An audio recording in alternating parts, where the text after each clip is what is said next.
Somber Midnight Stories. Tonight, we step into a place where reality splits open. Are you ready to hear what should never be explained? The first time I saw a coffin move in Noria, I was standing 10 feet away. There was no wind, no animals, no one else inside the cemetery. I'm not saying it rose from the ground. I'm saying it changed position, like someone had quietly adjusted it. That was the night I realized the desert isn't empty. I worked private security in northern Chile. Most abandoned sites are routine. Check the perimeter, log activity, leave before sunrise. Noria wasn't routine. It's an old mining town swallowed by the Atacama Desert. No power, no residents. The nearest town is hours away. Officially, we were there because the buildings are unstable. Unofficially, nobody stays long. The town feels hollow. Wood collapsing inward. Rusted bed frames. Broken windows breathing sand. But the cemetery is different. The soil out there doesn't decompose properly. It preserves. It holds. After rare rain, the ground shifts. Coffins surface. Bones reappear. You don't dig in Noria. The desert digs for you. Second night on rotation. 1:42 a.m. My partner Mateo and I were parked near the cemetery fence. Engine off. Lights out. Then we heard it. Wood dragging across sand. Slow. Heavy. We stepped over the fence with our flashlights. One coffin near the west wall wasn't aligned anymore. Earlier that evening, it had been angled toward the fence. Now it was straight, perfectly parallel with the others. There were no drag marks behind it, just disturbed sand around the base. Mateo said it was settling. I didn't answer. Near the back wall, a skeleton lay half exposed. Earlier, the skull faced upward. Now it faced sideways. I checked the sand carefully. No prints. No animal tracks. Nothing. We returned to the truck and called dispatch. Environmental shift. Remain on post. So we stayed. Around 3 a.m., the temperature dropped sharply. Our radio picked up interference. Not static. Breathing. Slow. Even. Mateo adjusted the frequency. It stopped. Then we heard it again. Not through the speaker. Behind the truck. We turned. In the older section, several graves had collapsed into dark vertical cavities. One of them wasn't empty. Something was standing inside. Not climbing out. Not moving. Just upright. After a few seconds, it wasn't there anymore. No footsteps. No sound of retreat. Just empty space. We did one final perimeter sweep. As we passed the cemetery gate, our headlights swept across the rows. The coffin. The one that had moved. It was angled again. Exactly how it had been at the start of our shift. No fresh disturbance. Our report was edited before submission. Low visibility, environmental factors. That was my last night at Noria. I don't think the dead walk there. It didn't feel chaotic. It felt organized.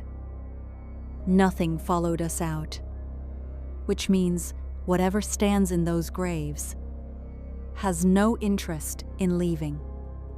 It only cares that everything remains exactly where it belongs. I didn't go to Aokigahara looking for anything dramatic. It was supposed to be a quick stop before flying back to the States. My friend Lauren wanted to see it. Just curiosity. That's what we told ourselves. At the entrance, there's a sign asking visitors to reconsider. It lists a hotline number. It talks about family, about hope. Lauren took a photo of it. I remember thinking it felt wrong. Like taking a picture at a funeral. The moment we stepped under the trees, everything changed. Not dramatically, quietly. The canopy is so thick it flattens the light. The sky disappears. Colors drain into the same dull green. No birds. No wind. Even our footsteps sounded muffled. About 10 minutes in, Lauren checked her phone. No signal. Mine had 1 bar. Then none. The compass app kept spinning, like it couldn't decide where north was. I laughed. I'd read about the volcanic soil, iron deposits, magnetic interference. Then we saw the tape, a thin blue ribbon tied around a tree. Then another. Then another. It stretched deeper into the forest. Lauren said we shouldn't follow it. I agreed. We followed it anyway. It led to a small clearing. Uneven black ground. Moss over hardened lava rock. And near a tree, a backpack. Old. Faded. Zipped shut. Lauren whispered, "We should leave." I said, "Yeah." Neither of us moved. That's when I saw him. At first, I thought it was a shadow. But it wasn't. A man stood about 30 feet away, half hidden behind a tree. He wasn't facing us. He was just standing there. "Sir?" Lauren called. No response. I took a step forward. My foot slipped on uneven rock. A branch snapped loudly beneath me. The sound felt violent in that silence. And then he turned. His face was normal. Not injured. Not distorted. Just empty. He looked at us for a few seconds. Then he looked past us. Over our shoulders. Lauren grabbed my arm. "Is someone behind us?" she whispered. I didn't turn around, but I heard it. Movement. Slow steps. Somewhere to our left.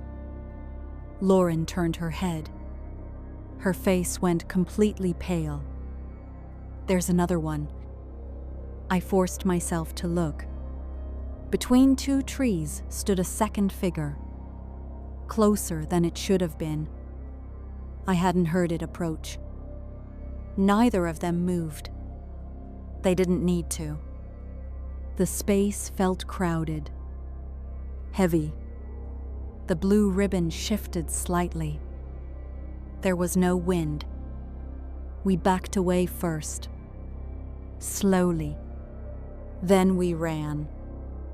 I don't remember choosing a direction. The trees looked different. Denser. Then suddenly, voices. Distant traffic. We burst out near the entrance. Tourists everywhere. Normal. That night, in our hotel, I checked my photos. Trees. Roots. The warning sign. And one more. A photo I don't remember taking. It shows the clearing. The backpack. Lauren standing in front of me. And behind her, 3 figures. Not 2. The third one is closest to the camera, close enough to see its face. It isn't empty. It's smiling. I deleted the photo. Lauren says we should forget it. That the forest has enough real tragedy. Maybe she's right. But sometimes, when my phone suddenly loses signal, even here, back in the US, I feel that same pressure, that same silence, like something very still is standing just out of sight. The first thing Daniel noticed was that the sound changed. Not disappeared. Changed. He had come to Manchac Swamp in Louisiana to film a night segment about abandoned places, specifically the remains of Ruddock, a settlement erased by disease and hurricanes in the early 1900s. It was humid even after dark, the air heavy enough to feel in his lungs. At 10:17 p.m., he stepped onto a narrow wooden dock and started recording. The swamp carried its usual noise.